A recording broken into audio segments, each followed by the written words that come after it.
안녕하십니까 우리 시청자 여러분, 반갑습니다.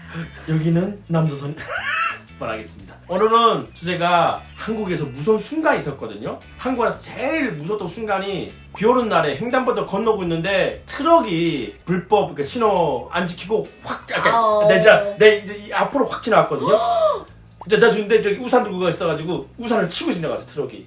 진짜 한 5분 정도 서 있는 것 같아요. 왜냐면 무서웠고 소름 돋고 몸이 안 움직였거든요 사지가. 야, 트럭이 지나가, 이 앞에서 지나가면 진짜 무섭지. 확 지나갔어. 그래서 난 안 그래도 우산을 해가지고 우산이 날라갔고 저는 그냥 교통사가 난 거라고 생각하고 막 딱 지나가자마자 무슨 일이 생각나면 나 죽었나 이런 생각도 하고 뭐 되게 이상했어요.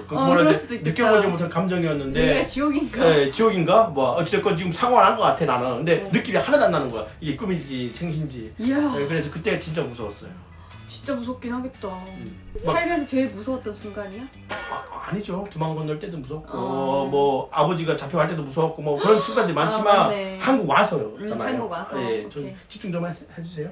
구독! 언제 제일 무서웠어요? 나는 오빠처럼 그렇게 순간적인 공포는 아니고 이제 한국 와가지고 나는 이제 가족이 없잖아요. 그러니까 탈북자분들 중에 뭐 가족이랑 같이 오시는 분들도 있고 저처럼 이제 이렇게 혼자 오시는 분들도 있는데 또 혼자 왔다고 하면 분명히 또 이렇게 가족 버리고 왔냐라고 이 영상만 보신 분들이 말씀하실 수도 있을 것 같아서 미리 말씀드리는데 저는 부모님 다 돌아가시고 혼자 왔습니다. 이제 혼자 사는데 제가 기흉이 걸린 거예요. 근데 기흉이라는 병명 자체를 제가 몰랐을 때였어요. 계속 막 아프고 제가 잘 병원을 안 가거든요.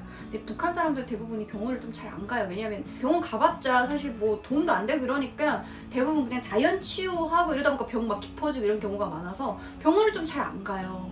그 버릇이 제가 남아있어가지고 병원을 안 간 거예요. 그래서 이 병이 깊어질 대로 깊어져서 거의 막 진짜 죽기 직전까지 된 거야 집안에서. 그러니까 사람이 누웠는데 눕지를 못하겠는 거야. 막 기침 엄청 나고 여기가 너무 아파서 그러다 갑자기 드는 생각이 딱 무서운 거야. 내가 이 집에서 이러다가 그냥 갑자기 죽어서 시체가 돼가지고 뭐 연락 오는 사람도 없고 뭐 나를 찾는 사람도 없고 이러다 보니까 이제 뭐 집주인이 월세 밀리고 연락 안 돼가지고 문을 열고 들어왔는데 내가 막 시체 돼갖고 부패돼 있고 막 연고자도 없고 막 그렇게 돼 있는 걸 상상하니까 너무 무서운 거야 그 순간이. 소름 돋네.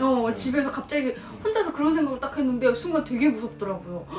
이제 뿌였고요. 병원을 갔죠. 병원 갔는데 의사 선생님이 며칠만 더 있었으면 죽었을 거라고 하더라고요. 그래서 다행히 또 치료를 받고 지금은 완쾌를 했고요. 그때 좀 되게 많이 무서웠었어요. 혼자 원래 아프면 원래 힘들고 외로운데 맞아요. 그냥 아픈 자체도 힘든데 혼자라는 게 더 힘들고 외롭다 그러는데 그렇게 크게 아프면 맞아요. 그 감정이 무서운 감정이 드는 거 아니에요? 다 나은 거죠? 그럼요. 지금은 다 나았죠. 기흉 걸린 게 결핵 때문에 걸린 거였어요. 결핵균을 이제 가지고 왔는데 탈북하는 과정에 몸이 너무 약해지니까 이제 병균이 뛰어나온 거예요. 그래서 한국 와서 약을 6개월 동안 먹고 지금 다 나았는데 저희가 이제 상처가 나면은 여러분들 흉터가 남는 것처럼 폐에도 결핵이 다 나아도 흉터가 남는데요. 그러니까 그 흉이 져 있는 곳에 이제 공기가 차가지고 기흉이 걸린 거죠.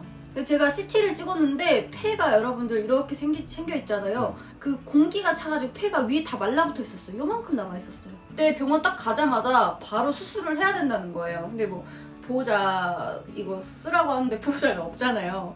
본인이 보호자를 쓰래요. 그래서 제가 썼죠. 쓰고 이제 주사를 딱 넣는데 보통 마취하고 좀 시간 지나면 칼 대잖아. 아니 무슨 마취 주사를 바늘 빼기 바쁘게 칼을 대는 거야. 근데 그 서늘하게 찢어지는 느낌 다 느꼈어 나 고통. 째는 느낌보다도 여러분들 여기 쭉 째자마자요 공기가 새어나오는 거예요 여기서. 근데 공기 새어나오는 소리가 푹 이런 소리 나. 근데 이게 폐가 여러분들 쪼그라져 있다가 갑자기 펴지잖아요. 숨을 못 쉬겠는 거예요 사람이. 이렇게 돼. 진짜로. 진짜 위험하네. 숨이 진짜 넘어가는 줄 알았어. 그때가 좀 많이 무서웠어요. 아픈 게 제일 무섭고 힘들고 괴롭고 또 우울하잖아 또. 그치. 의지할 데도 없고 뭐. 그래서 가장 무서웠어. 나 죽으면은 누가 보러 오는 사람도 없고. 난 갈게. 그때 당시에는 그랬어. 누구 나 보러 올 사람도 없고 나 찾을 사람도 없을 거라는 거지. 나는 뭐 결혼식은 못 가도 장례식은 꼭 가거든. 그러니까 진짜 어이가 없네. 이왕이면 육개장 맛있는 대로. 입 안 나가 새끼. 저는 또 얘기하다 보니까 좀 무서웠던 순간이 유튜브 시작하고 초창기 때 알 수 없는 메일인데 좀 협박 아닌 협박? 지켜보고 있다? 조심해라 뭐 이런 식으로 이렇게 메일이 왔었는데 그때 저는 좀 소름 돋았어요. 물론 그게 장난일 수도 있겠지만 저한테는 장난 아닌 거죠. 그래가지고 뭔가는 협박 같은 메일이 왔었는데 저는 그 메일이 지금도 생각나거든요. 그래서 그때도 좀 무서웠어요. 한국 살면서 그런 메일을 받아가지고. 예. 북한에서 무서웠던 일들 나중에 네. 여러분들 또 궁금하시면 저희가 또 얘기해드릴게요. 뭐, 또 다를 수도 있잖아요. 네, 북한에서 무서웠던 스케일과 한국에서 무서웠던 스케일 또 뭐 이런 거. 네. 지금은 솔직히 코로나가 제일 무서워요. 아 인정. 아 코로나 제발 빨리 끝났으면 좋겠다 진짜.